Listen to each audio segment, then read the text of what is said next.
Oi, pessoal! Nós estamos aqui em mais um episódio do NexoCast. E dessa vez nós temos aqui os membros da ABEMAR, o presidente João Azeredo.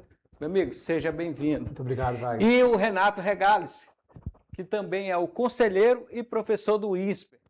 Meus amigos, agradeço a gentileza e o tempo para vocês estarem explicando um pouco mais dessa nossa economia do mar.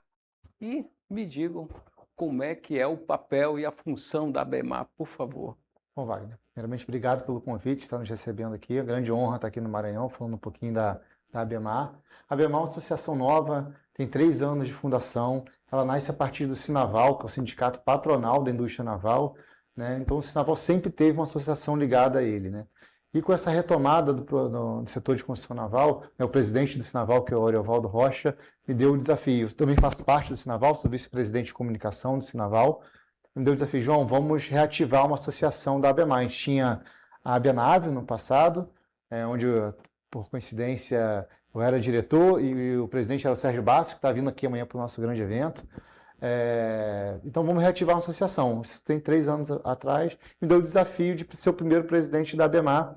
E quando a gente pensou em construir uma associação, muito baseado no livro desse cara aqui, né, que eu estava lendo, o livro da Economia do Mar, olhando as potencialidades do mar no Brasil, o quanto que o povo brasileiro pouco sabe sobre o potencial do mar, sobre quanto a gente pode estar, né, utilizando o mar para gerar emprego, renda, desenvolvimento social, a gente surgiu a ideia de criar a ABEMAR, né, a primeira Associação Brasileira das Empresas da Economia do Mar.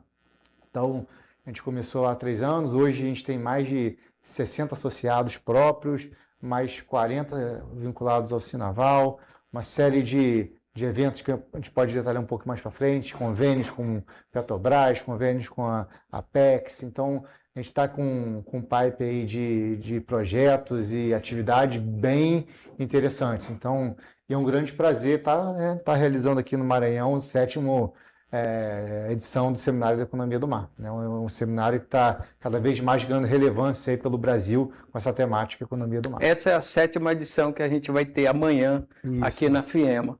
As outras edições também foram em outros estados ou começou no Rio de Janeiro? Também? Começou com a iniciativa da FACERJ no Rio de Janeiro. Né? O Janeiro recebeu as primeiras edições, mas a gente já fez edição em Rio Grande do Sul, né, um ano passado, falando sobre a indústria naval, refinaria, portos. A gente fez uma edição um ano passado também no Macapá, né, no Amapá, na cidade de Macapá. Foi um sucesso. O evento esse ano já estamos com a data agendada para esse ano, em julho. Aguardo vocês lá. Se não me engano, dia 15 de julho, temos nossa segunda edição do SEI Macapá. Né? E aqui é a terceira ou quarta cidade fora do Rio de Janeiro fazer o Seminário de Economia do Mar. Seria a terceira cidade. A terceira cidade. No Rio de Janeiro, é interessante falar que a gente já teve em Niterói, São Gonçalo, Maricá e Macaé. Porra, legal. Então, e os segmentos, o que a gente pode ter assim de mais forte que caracteriza aqui na nossa região ou que vocês olham aqui no Brasil que a gente tem assim maior força que na exploração? Muito importante essa pergunta, até voltando um pouquinho no passo da criação da ABEMAR, né? Porque um sindicato patronal, né, da indústria naval, por que criar uma associação da economia do mar? Se a gente olhar todos os setores que envolvem a economia do mar, os estaleiros estão no cerne desses setores, porque eles produzem os principais ativos, plataforma para produção de petróleo, navio para transporte do petróleo, navio para transporte da produção agrícola, embarcações de pesca, embarcações de lazer, né, meios flutuantes para energias eólicas offshore, enfim, tem todo o turismo, existe uma série de indústria onde a indústria naval é o cerne. Né? Quando a gente traz aqui para a região norte, nordeste, né, eu falo norte, nordeste por causa da margem equatorial, o potencial que a margem equatorial tem para desenvolver a região aqui, principalmente no setor de petróleo e gás, a gente chama de transição energética, né?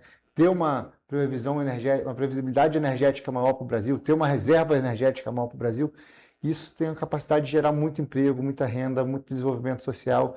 É o que a gente tem visto acontecer em Macaé, em Maricá, né, em cidades, em municípios, países onde tem, né, uma indústria do petróleo forte, você tem um desenvolvimento social também muito grande. Então, acho que o Maranhão, toda essa região aqui que tem impacto na margem equatorial, tem aí um potencial enorme de desenvolvimento, né, social e econômico através da margem equatorial. Agora, Renato, você pode falar um pouco mais sobre o selo azul? O que a gente pode ter esses detalhes de como é que a gente pode estar conseguindo, o que ele abrange? Claro. Obrigado pelo convite, é muito bom estar aqui no Maranhão e o potencial todo aí da economia azul, né? Como o João falou, portuário, turístico, de pesca, das energias, né? Seja a eólica, mas a energia que tem na nossa margem equatorial, que é o nosso pré-sal, né? O futuro pré-sal, vamos dizer assim, comparativamente, a gente vai... É uma região extremamente rica e tem que ser explorada de forma sustentável, né? É isso que a gente tem que começar já com o pé direito, né? Não com o pé esquerdo. E, nesse sentido, tanto o Estado quanto as prefeituras do Maranhão, que estão no litoral, que são as cidades costeiras inteligentes, elas devem se preparar com as suas políticas públicas em relação a desenvolver todos os setores que utilizam o mar como recurso no meio daquela região. E no que diz respeito ainda na área energética da margem equatorial, ter mais cuidado ainda no que diz respeito às questões ambientais e às questões sociais. E a certificação Selo Azul Cidade Costeira, que foi criado pelos professores Pinot e Regazzi do aqui, ISPER, né? né, que a gente faz a formação executiva e economia e cidade do ISPER, onde tivemos 3 turmas, vários alunos espetaculares do Brasil inteiro. Então, um grupo de alunos, teve o Robson Carneiro com o João Leal e o Anderson, que fizeram parte de uma turma minha, e naqueles intervalos, na hora que a gente vai colocando as ideias para fora, nasceu a certificação Selo Azul Cidade Costeira, que é a certificação de política pública, isso que é importante, em cima de 20 requisitos. Então, o prefeito ele vai saber o que tem que ser feito e quanto aquilo tem que estar avançado para ele ter uma pontuação mínima para ele poder ser certificado. E ele vai poder comparar com outras cidades. Aqueles que tiverem uma pontuação servem de benchmark. Mas, às vezes, tem prefeituras que vão ter uma pontuação, vão receber um selo, e, de repente, não é uma pontuação tão alta, mas num determinado item pode ser a mais alta. Pode ser aquele item dos 20 ser uma referência. Ou seja, a partir de agora, as prefeituras têm um instrumento de gestão, que também tem um indicador da economia azul. Se você, né, João, se você não mede, você não gere. Então, tem essa medição também para comparar o Brasil inteiro. Na verdade, nós temos 17 estados costeiros e 443 prefeituras costeiras, conforme dito pelo MMA e o SPO. Esse mapa aqui deixa bem claro, né? Gente, isso aqui é um espetáculo, isso aqui é a nossa Amazônia azul, né? A gente tem que mudar a nossa visão. Todos viemos do mar, né? Se a gente reparar, nosso sangue é salgado, né? Então, se você pegar quem acredita na teoria da evolução, eles entendem o que eu estou dizendo. Mas a gente tem uma cabeça, por mais que a gente tenha recebido, temos nossos povos originários aqui, os índios, mas recebido povos da Europa, da África, da Ásia, que vieram do mar. Mas a gente não tem a cabeça marítima.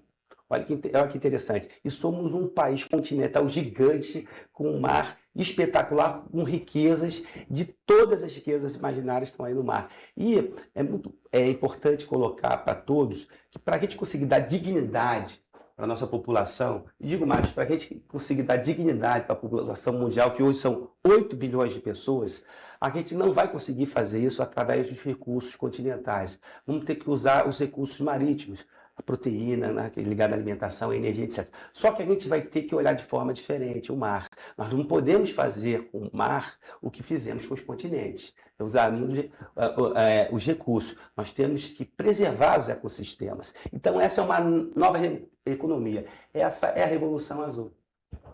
Legal. Agora, os pontos que você falou, né, que são 20, né? Então, todos os municípios que, vamos dizer, que tem essa possibilidade, que tem a fronteira, ela pode estar vendo qual o seu maior potencial e aí ter uma classificação. O que é necessário para que, vamos dizer, o gestor público, o prefeito, o município ou o estado possa começar a se habilitar, a buscar vocês para que eles possam ter a programação dessa certificação desse selo? É sim. Primeiramente, ele tem que aderir à certificação Selo Azul Cidade Costeira, que é da FACERJ, em parceria com a BIMAR e com apoio da CACB, da Confederação das Associações Comerciais.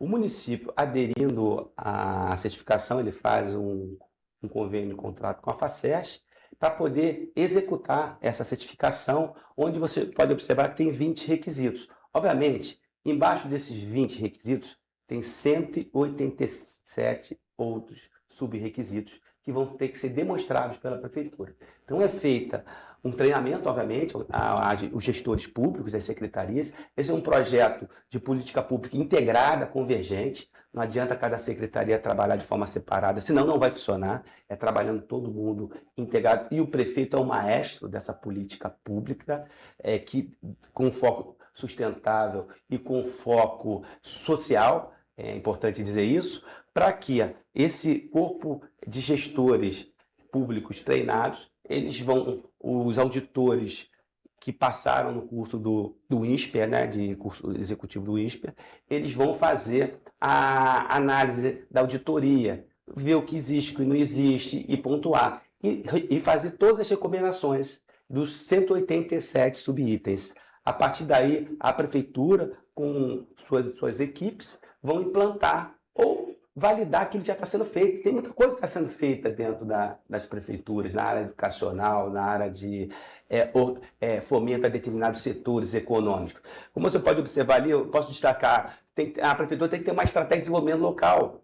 Tem que pensar no bottom-up. Como é que ela está organizando o seu território? Tem que ter uma governança. O que é governança? Governança é a gestão. A gestão, os acadêmicos falam na tríplice S, né? Você tem que ter o governo, você tem que ter a universidade, o setor privado. Mas vamos botar também aí investidores também nessa governança, vamos botar o pessoal da área de meio ambiente e a sociedade, para a gente ter uma governança mais robusta e ouvir todos, que a gente tem um plano de desenvolvimento, uma gestão compartilhada com responsabilidade de cada um. Eu posso destacar também o trabalho que a prefeitura tem que fazer, escolhendo os setores econômicos por vocação que existe naquela localidade, que utilizam o mar como recurso ou meio, ou que trabalham para o mar, que são as embarcações que você produz, ou trabalham com produtos que vêm do mar, é o pescado, né? Ou trabalham no mar. Uma plataforma offshore, ela está exatamente trabalhando no mar. Então, todos os setores que tiverem exatamente esse contexto, eles devem ser, de alguma forma, incentivados pela prefeitura, agora de forma sistematizada, um enxergando o outro. Não tem como um setor estar numa localidade e ele ficar fragmentado, achar que ninguém está do lado. Esse foi o grande erro do passado. Ou cada setor vai se enxergar num sistema como um todo.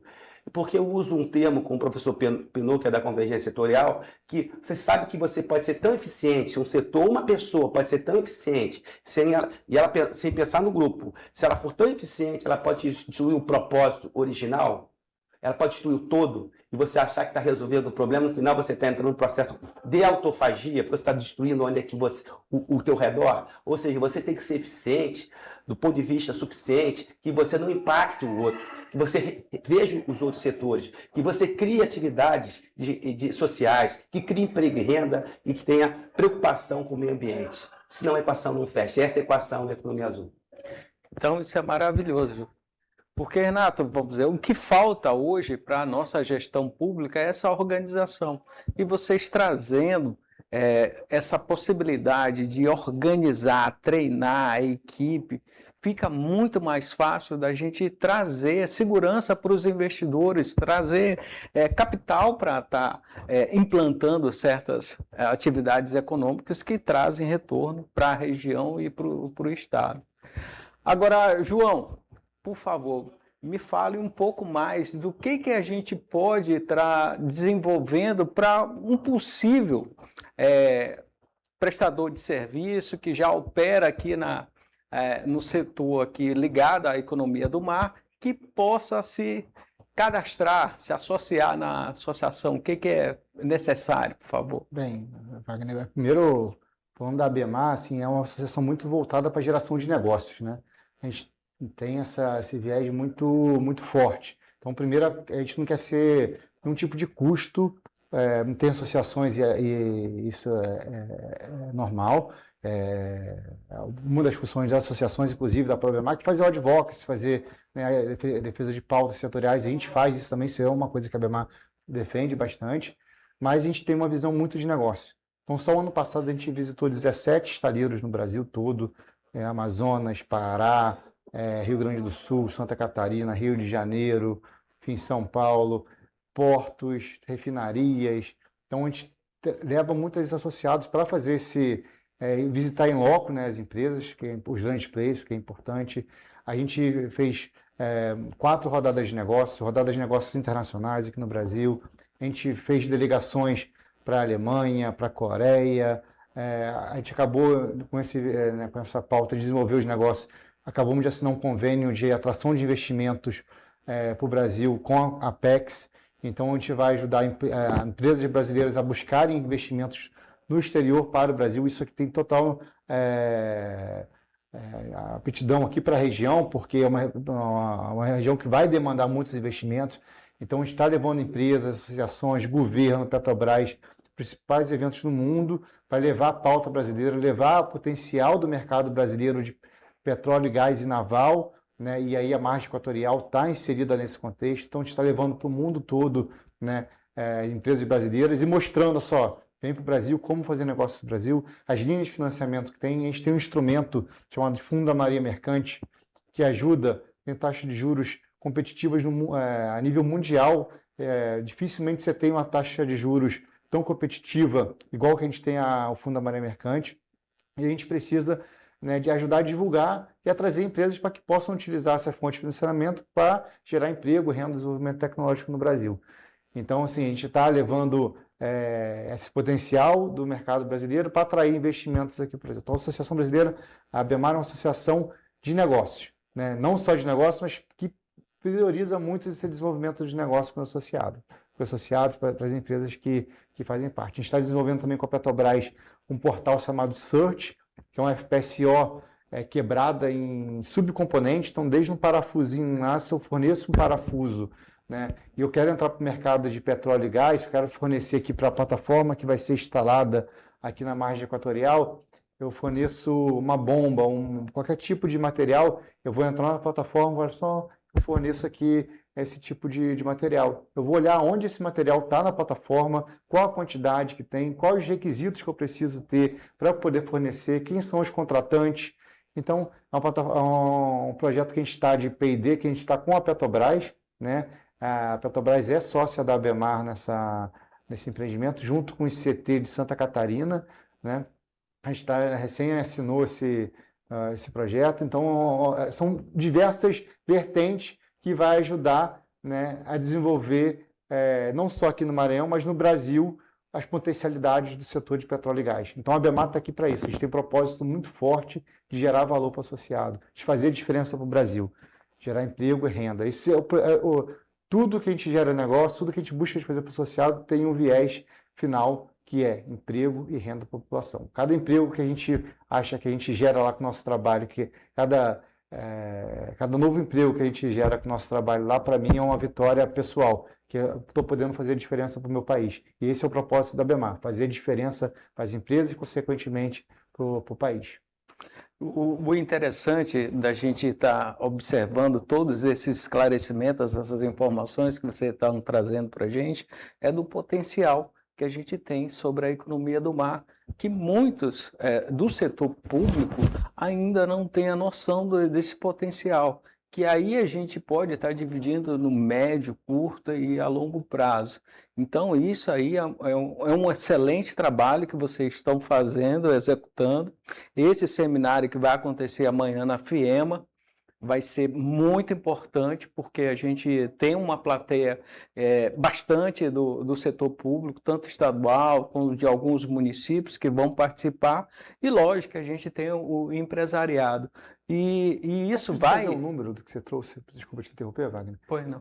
Você falou da potencial de geração. Cada 1 bilhão investido na indústria de petróleo e gás naval, gera 4 bilhões para o PIB. Nossa! Uma plataforma de FPSO que vai ser instalada aqui na margem equatorial, são necessárias várias. Ela custa cerca de 20 bilhões de reais. Então, são 20 bilhões vezes 4. São, né, 80 bilhões de reais o potencial de investimento, de geração de PIB que uma plataforma necessária aqui. Então, você imagina quantas terão aqui, plataformas terão aqui, quanto potencial que isso pode gerar aqui para a região. Desculpa te interromper, mas acho que esse Não, dado mas importante. é importantíssimo essa informação, porque a gente não tem noção, muitas pessoas não têm noção da dimensão do valor que Isso. abrange a economia. Mas aí eu quero Pois não, também Renato. trazer outro dado, né, complementando, e você falou em relação às pessoas entenderem o que é essa economia. Na verdade, o que a gente está fazendo e está trazendo aqui é literacia oceânica, é consciência marítima. Porque não dá para você prosperar, fazer dinheiro ou se empregar em setores que você nem sabe e você não dá atenção.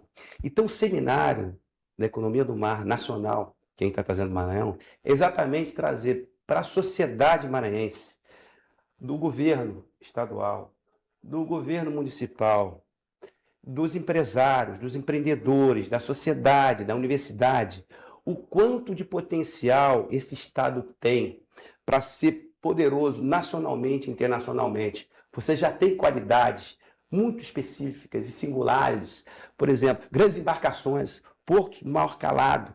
Vocês têm um litoral maravilhoso do ponto de vista turístico, os lençóis. Vocês têm um potencial de pescado gigantesco. E a energia eólica, o vento e a energia solar. Ou seja, é um estado que tem muitas vantagens comparativas, mas não competitivas. A gente tem que transformar as vantagens comparativas em competitivas. Mas o fato do maranhense não saber desse potencial não é só do Maranhão, é do Brasil. 83% das pessoas que moram nos estados litorâneos nunca ouviram falar em economia azul, economia do mar.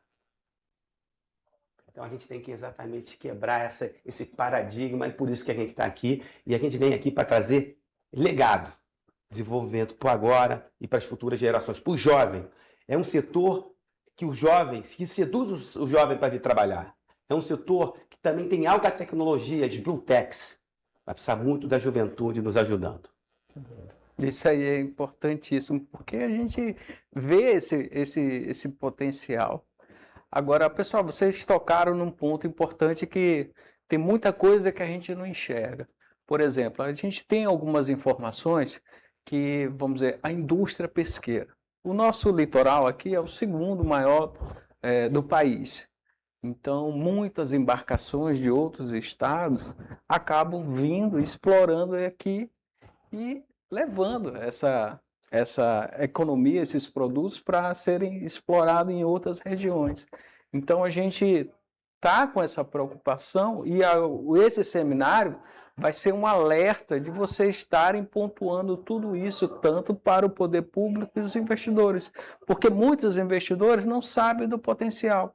E aí, com essas informações, vai ser, vamos dizer, fabuloso da gente esclarecer e trabalhar em conjunto para que isso desenvolva.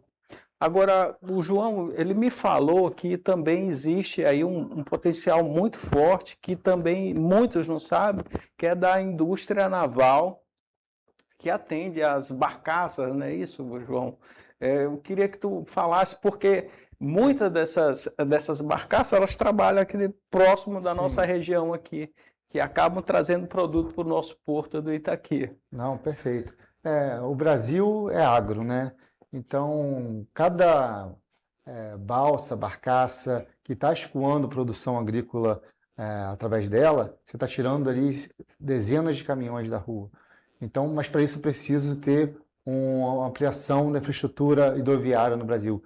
Hoje, a indústria naval brasileira, a indústria naval ela é segmentada, né? A gente tem um segmento de offshore, que são as plataformas de petróleo, né? A gente tem o segmento de embarcações de apoio marítimo, que são as embarcações que fazem apoio logístico a essa plataforma. A gente tem navio, a gente tem reparo e manutenção, e a gente tem navegação de interiores, né? E rebocadores portuários. É assim que a gente, no Sinaval, separa a indústria naval. Esse segmento de indústria naval, a indústria naval saiu de 82 mil para 15 mil empregos direto com a crise da década passada, mas o setor de interiores não abalou. Ele manteve, né, a quantidade de empregos por conta dessa demanda do agro. a gente tem uma demanda do agro represada muito grande. Então, hoje a gente é muito competitivo, a gente consegue, inclusive, exportar balsas, barcaças, empurradores para os países vizinhos, tem potencial, né? Mas a gente precisa ampliar nossa infraestrutura hidroviária, né? A região aqui é uma região muito forte, né? Na parte de escoamento agrícola, da produção agrícola brasileira.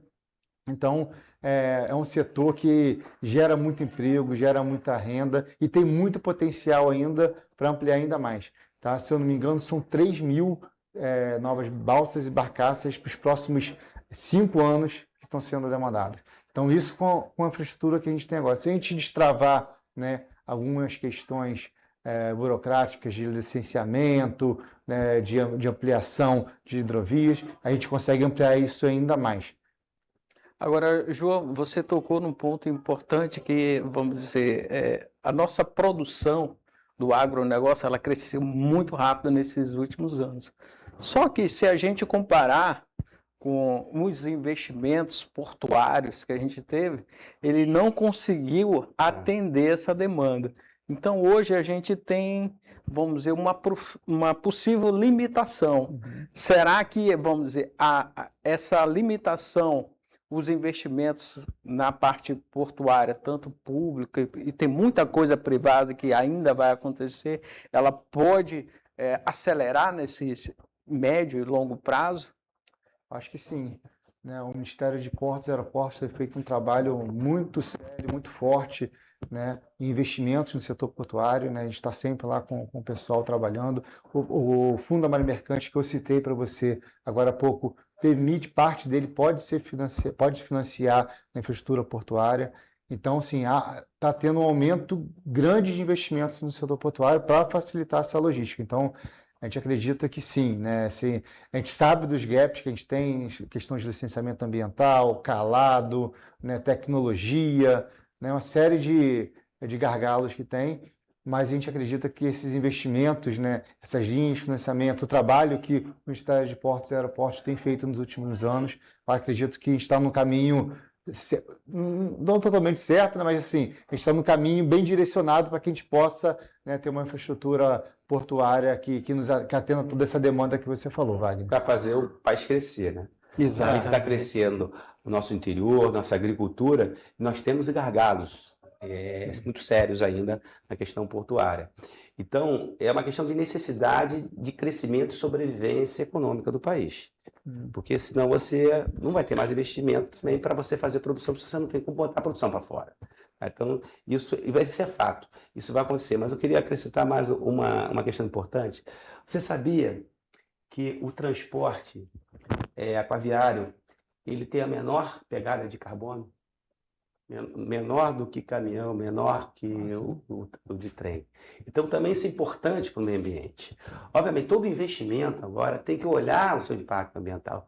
E o investidor está preocupado com isso, porque a sociedade está preocupada com isso. Tem o ESG que vocês vão falar, né, que é responsabilidade social, ambiental e boa governança. Os fundos hoje de investimento, eles olham isso, o BNDES olha isso. Se é o teu empreendimento, ele tem que desenvolver a economia, mas ele tem que preservar o meio ambiente, tem que criar a questão da responsabilidade social. Então a sociedade está madura para fazer esses investimentos. Eu queria complementar o João. É verdade. E o que mais que a gente pode estar vendo nesse segmento onde a gente tem a parte da pesca artesanal? Então tem muita gente que depende disso, mas elas estão querendo se profissionalizar e de repente pode dar um caminho, o que já foi feito em outras regiões do país que possam ser adotadas e implantadas aqui no nosso estado do Maranhão. Até estava conversando com você anteriormente, Wagner. Eu estive na Argentina no ano passado. A gente vai lá na região de Mar del Plata, lá tem uma indústria naval, né, voltada para o setor de pesca. Lá tem embarcações muito tecnológicas, embarcações que conseguem produzir né, o pescado, né, já processar, e a própria embarcação já leva direto para o destinatário final, né, seja no país ou no país vizinho, ou até mesmo na Europa. E as condições de trabalho desses trabalhadores, desses pescadores lá é diferente daqui. São profissionais, embarcações com mais condições de salubridade, de segurança do trabalho, são embarcações mais tecnológicas, né, que demandam mais conhecimento, demandam, né, inclusive capacitação. Então, é a maneira da gente pegar, né, nosso pescador que você falou artesanal, desenvolver, capacitá-lo, né? Geralmente a pesca está se acabando, né, porque geralmente ela vinha de pai para filho, né, vinha de família. Só que, né, os tempos estão mudando, né, os filhos estão buscando outras coisas. Trabalhar na pesca artesanal, ela não é o emprego dos sonhos de muita gente. Pessoas querem ter uma segurança, ter uma qualidade de vida, né, mais segura, né, uma prosperidade maior. Não que a pesca seja, né, pelo contrário, mas ter condições, né, de trabalhar e ter uma prosperidade maior. Então, isso quando eu tive, eu fiquei um pouco, por que no Brasil não tem isso? Eu estou falando de fundo marinho, eu vou sempre falar do Fundo da Marinha Mercante, porque eu sou fã do Fundo da Marinha Mercante, né? E a gente tem linhas de financiamento para barco de pesca no Fundo da Marinha Mercante. Então a gente tem linhas de financiamento lá. Faltam alguns instrumentos de garantia para que os amadores possam acessar esse fundo? Faltam, a gente está trabalhando com isso através do Sinaval. Mas você tem ali um instrumento ali muito forte, muito bom, que a gente precisa, né, trabalhar, se articular, e aí a gente está aqui à disposição para isso, para que a gente possa estar fazendo essa renovação da frota pesqueira. Através da renovação da frota vai demandar cursos de qualificações, né, de instrumentação, né, de maquinário novo, enfim, uma série de efeito em cascata que a gente vai conseguir produzir mais peixe. Produzindo mais peixe, a gente vai baratear o peixe. Barateando o peixe, a gente vai trazendo proteína de qualidade para a população, né? Trazendo proteína mais barata, qualidade para a população, a gente vai aumentar a demanda, vai aumentar a demanda da pesca. Aumentando a demanda da pesca, vai gerar uma demanda por embarcações. Aumentando a demanda por embarcações, a gente vai gerar mais emprego nos estaleiros. E aí tem um efeito cascata que é imenso. Então, a gente precisa se articular, né? A gente sabe que tem embarcações, pelo menos eu falo do caso do que eu vejo no Rio de Janeiro, né? Embarcações antigas, né? Ainda de madeira, embarcações que precisam, não tem tanta eficiência. Então, acho que é preciso ter esse movimento de articulação para que a gente possa estar desenvolvendo. O setor de petróleo e gás gera recursos para caramba, mas a pesca também. Então, assim, sei que não são os volumes, mas vai gerar um nicho de desenvolvimento do Brasil. O Brasil tem, né, 8 mil quilômetros de costa, então a gente precisa desenvolver a pesca. Como um país que tem 8 mil quilômetros de costa não consegue desenvolver a pesca. Então, isso pesca e a aquicultura também, as nossas fazendas marinhas, né?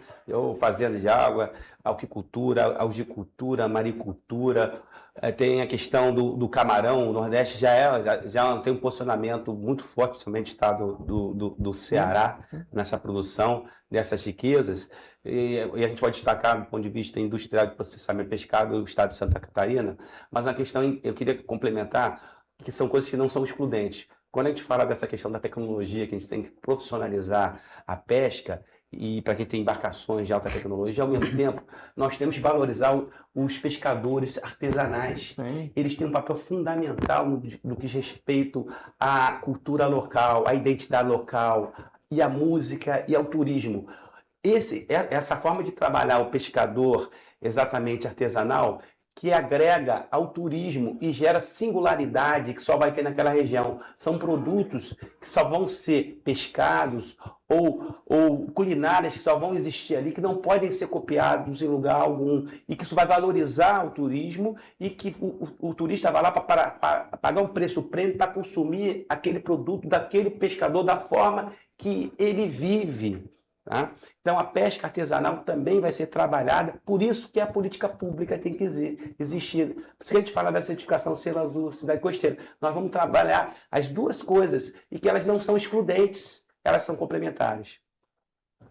Isso aí é importante, pessoal, da gente saber essas informações e do potencial que a gente tem, tanto da indústria pesqueira, da indústria naval. Então, são coisas que é novidade para muitos do poder público, principalmente aqui da nossa região Nordeste. E eu espero que com esse seminário vocês estão vindo, trazendo, vocês podem também estar citando quem são os participantes desse seminário que a gente vai ter aí amanhã. Com certeza. Primeiro, agradecer a FIEMA e o Sebrae do Maranhão, que são os grandes parceiros nossos na realização desse evento. Então, né, a equipe lá do Albertino, do Sebrae, está fazendo um trabalho muito empenhado aqui com a equipe da BEMAR, com a equipe da FIEMA, para produzir esse grande evento. Deu todo o suporte para a gente, para que a gente pudesse estar realizando esse evento aqui amanhã. Então, a gente está trazendo o presidente da Transpetro, né, que é o Sérgio Bassi, e toda a comitiva da Transpetro. Está vindo o Cleuber, que é o gerente executivo de compras da Transpetro. Ele compra desde um parafuso ao navio. Então, ele vai fazer uma palestra sobre como fazer negócios com a Transpetro amanhã. A gente tem o Carlos Cabral, do Ministério de Minas e Energia, que vai falar sobre o potencial da margem equatorial, né? O Daniel, do Ministério de Portos, que tem feito um trabalho lá junto com o Otto, é um trabalho muito bem feito lá no Ministério de Portos, com o Fundo da Maré Mercante. A gente tem IBP, a gente tem... Me ajuda aí, Regazi. Tem a Universidade Rural do Rio de Janeiro, que vai lançar o boletim do mar aqui, do Maranhão. Temos o pessoal da FACERJ, que vai lançar a revista Mar à Vista, que é a versão Macaé, mas vai provocar todos aqui do Maranhão a fazer a revista Mar à Vista Maranhão, que a gente vai falar sobre isso lá. Quer dizer, são vários parceiros importantes, pessoal lá da Secretaria de Energia e Economia do Mar, de Portos, né? Perfeito, a Gabriela. Ou seja, está bem completo, né? Está bem completo, uma temática bastante robusta, com pessoas de alto nível, alto conhecimento, trazendo aqui de fora para o Maranhão, para mostrar um pouco também do Maranhão, para mostrar, né, para fora o potencial do Maranhão. Então, assim, a gente está muito feliz com esse grande evento, né? Espero que possamos repeti-lo no próximo ano, assim como a gente está fazendo no Macapá, como a gente está fazendo no Rio Grande, está fazendo no Rio de Janeiro. Temos previsão para Santa Catarina esse ano também. Enfim, a gente tem aí um desafio grande e amanhã vai ser um evento de sucesso. Espero te ver lá, Wagner. Não, com certeza, eu já estou inscrito. Então tá ótimo. Agora, tem umas empresas de fora, né, que também vão participar, né? Uma italiana e uma espanhola, se eu não me engano, é isso? Que é o João Leal que deu essa informação para a gente. Mas tem algumas coisas são surpresas aí, agora. Mas vocês vão ver, vão no seminário que vocês vão ver essas novidades. Tem muitos interessados em vir e conhecer o que está acontecendo desse movimento, né, João? Sim.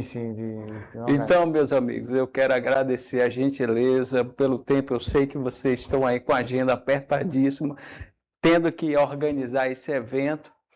E eu só tenho que agradecer e convidar todos, né, a participarem. Vai ser amanhã, às 9 horas da manhã, na FIEMA, no 5º andar. As inscrições estão abertas e aí todos podem estar participando. Meus amigos, João, foi um prazer. Um grande prazer, obrigado. Sucesso, obrigado. E aí, meus amigos, nós encerramos esse episódio aqui do Nexo Cash e lembre-se, o Seminário de Economia do Mar é amanhã na FIEMA. Até mais, muito obrigado. Tchau, tchau.